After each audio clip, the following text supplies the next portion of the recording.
And today we're going to be doing the drive belt on the Infiniti. Now, some would call it a serpentine belt. It comes back as usually the drive belt. Now it'd be the power steering, water pump, and alternator belt. And that belt right there drives the air conditioning. Now this is your tensioner pulley right here. In order to get this loose, you gotta loosen this bolt right here. That's the thing that most people don't tell you. They tell you just come down here and start loosening this bolt and your belt's gonna come loose, and then you think this is stuck. So what you're gonna want to do first is crack this guy loose, just because if it's super tight, no matter what, it's not gonna allow it to move up and down. But that's how you're supposed to do it. Here, this is your tensioner bolt. So as you can see, the end doesn't have threads on it. It just kind of sits there, and as you spin, it allows the bolt to spin freely.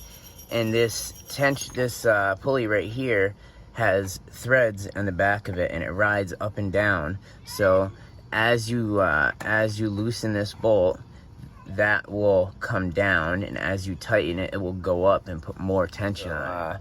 When you're done, when we get it back on and we get it nice and where we want it tensioned to, we're gonna lock that bolt back down, so that way this pulley isn't sitting free inside of the groove that allows it to go up and down.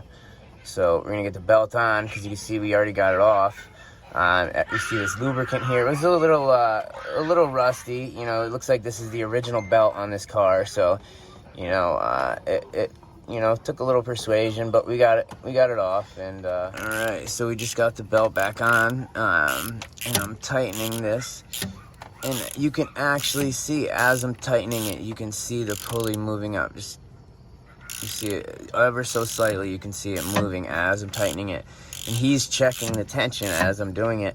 As you can see, everything fell in the right groove, so that way nothing is riding outside of where it should. Right, so we got it all nice and tensioned up. Now I'm gonna go up there and make sure I lock that center bolt back down so it doesn't move now. So I'm gonna do that, and that's gonna wrap it up, guys. I hope you got some value out of it. If you did, hit that subscribe button, and you know, if you ran into a similar problem or anything like that, if you're having an issue with this, you know, don't be afraid to ask questions.